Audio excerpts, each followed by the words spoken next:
আসসালামু আলাইকুম। প্রিয় দর্শক, অনেকের জন্য এটা গুড নিউজ, আবার অনেকের জন্য ব্যাড নিউজ। সত্যি কথা যেটা, পদত্যাগ করবেন উপদেষ্টা নাহিদ আসিফ মাহফুজ। এখন কি কারণে পদত্যাগ করবেন? কিছুদিন আগে বিএনপির যে মহাসচিব মির্জা ফখরুল ইসলাম আলমগীর তিনি বলছিলেন, যদি নির্বাচন করতে হয় তাদের বা দল করতে হয় তাহলে তারা যেন সরকার থেকে বেরিয়ে গিয়ে দল করে।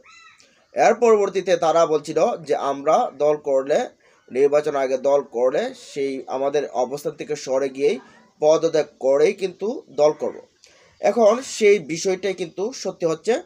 বেশ কিছু গণমাধ্যম যায় দিন, আমার দেশ পত্রিকা, তারপরে বেশ কিছু গণমাধ্যম সেটা প্রকাশ করেছে যে ওই উপদেষ্টা আসিফ মাহমুদ, নাহিদ এবং মাহফুজ তারা পদত্যাগ করতে যাচ্ছেন।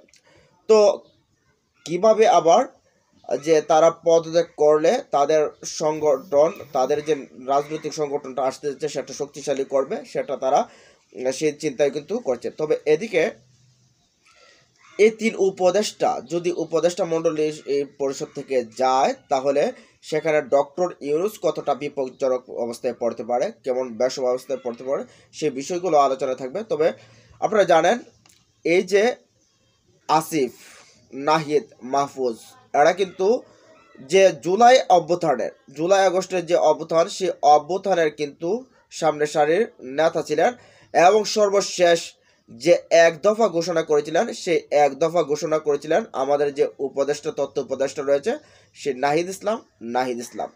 এই নাহিদ ইসলামরা সামনে থেকে জাতিকে নতুন একটা কিন্তু শ্বাস নেওয়ার জায়গা করে দিয়েছে, ফ্যাসিস্টের হাত থেকে বাঁচিয়েছেন। এখন তারা প্রত্যেকটা দেশেই কিন্তু বিপ্লবের পর দল সরকার গঠন করা হয়, নতুন রাজনৈতিক দল গঠন করা হয়, বিভিন্নভাবে গঠন করা হয়। আর এদেশে তো কি এই অলিতে গলিতে দল গঠন হচ্ছে, তো তারা গঠন করবে, এটাও স্বাভাবিক। তবে তারা কখন করবে জানা যাচ্ছে যে 15ই ফেব্রুয়ারির মধ্যেই তাদের দল ঘোষণা করবে। আর এর আগেই পদত্যাগ করতে যাচ্ছেন অন্তর্বর্তীকালীন সরকারের তথ্য উপদেষ্টা নাহিদ ইসলাম এবং যুব ও ক্রীড়া উপদেষ্টা আসিফ মাহমুদ। আর আগামী জুন মাসে পদত্যাগ করতে পারেন সরকারের আরেক উপদেষ্টা মাহফুজ আলম। তো সংশ্লিষ্ট সূত্রে জানা গেছে নতুন দল প্রথমে আহ্বায়ক কমিটি ঘোষণা করবে। তো কমিটিতে আহ্বায়ক কে হবে তা জানা যায়নি, তবে সদস্য সচিবদের শিওর নাহিদ ইসলাম হবেন সেটা কিন্তু ইতিমধ্যেই প্রকাশ করা হয়েছে। নতুন দল গঠন নিয়ে দেশের রাজনীতি এখন সরগরম হয়ে উঠছে, ইতিমধ্যে যে বলছিলাম। এখন আপনারা এই দেশ, এটা বাংলাদেশ, এখানে কার অবদান কি সেটা জাতি মনে রাখে না। এখন যারা বেশি উদারমনা, সেই উদারমনারা ছাড়া তাদেরকে যে ওয়েলকাম করবে সেটা কিন্তু ভাবার কোনো অবকাশ নেই, বা কেউ ভাবলেও চলবে না। হাসনাত, সার্জিস, এই আসিফ, নাহিদ, মাহফুজ এরা কিন্তু এখন অনেকেরই দু চোখের বিষ হয়ে গেছে। অনেকের বিভিন্ন কার্যকলাপ তাদের জন্য করতে পারছে না, বিভিন্ন কার্যকলাপগুলো।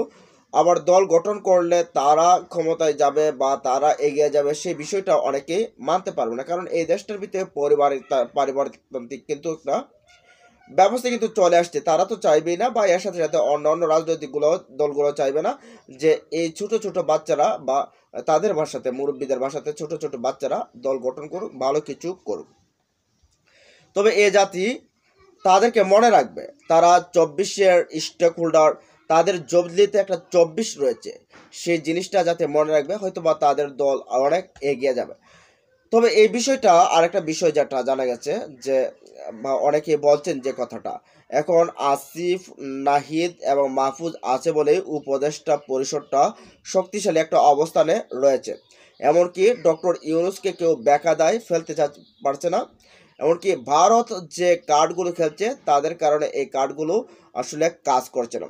এখন এই উপদেষ্টারা যদি যায় তাহলে সেই জায়গাটা আসলে দুর্বল হয়ে যাবে, ডক্টর ইউনূসের ও একটা দুর্বল জায়গায় পৌঁছে যাবেন। আর যত তাড়াতাড়ি যদি তারা চলে যায় এবং যত তাড়াতাড়ি নির্বাচন দেবে তখন তত তাড়াতাড়ি ভারতের স্বার্থ হাসিল হবে।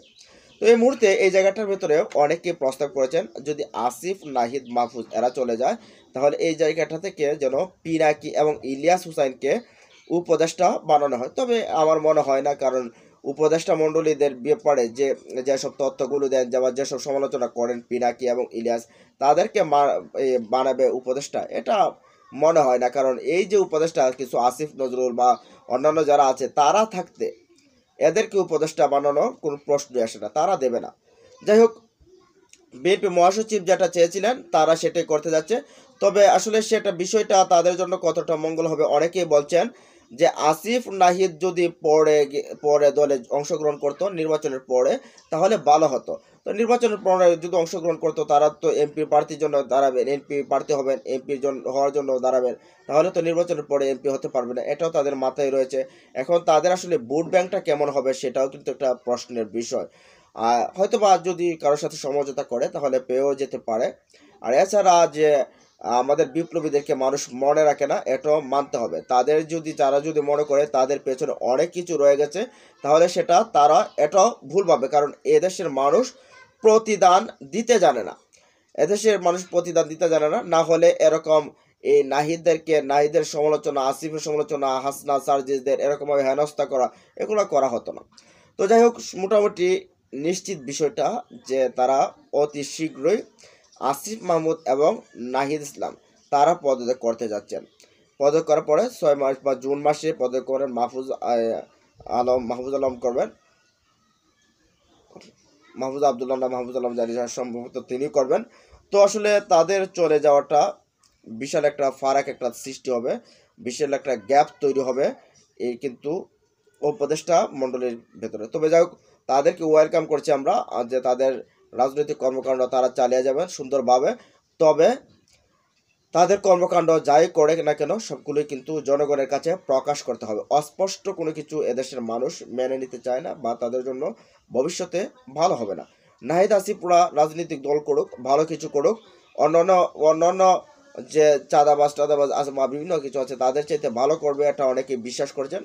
তবে তারা যেন তাদের কর্মকাণ্ডগুলো, তাদের বিষয়গুলো তারা যেন জাতির কাছে প্রকাশ করে, এবং কোনো একটা সাইটে যেন তারা যেন ইনভলভ না হয়ে তাদের উপর ভরসা করে যে ক্ষমতায় আসবে বা ক্ষমতার রাজনীতি করবে, সেটা যেন না হয়। যদি আবারও ভারত এরকম সুযোগ পায় তাহলে দেশের জন্য বড় ক্ষতি হতে পারে। তো আসিফ নাহিদ এরা পদত্যাগ করতে যাচ্ছে, এটাই যারা বিভিন্ন পোর্টালগুলো, বিভিন্ন গণমাধ্যমগুলো নিশ্চিত করেছে। যাই হোক, তাদের জন্য আমাদের শুভকামনা। আর এই বিষয়গুলো নিয়ে আপনাদের মতামত জানিয়ে দিন কমেন্ট বক্সে। ভালো থাকুন, সুস্থ থাকুন, আল্লাহ হাফেজ।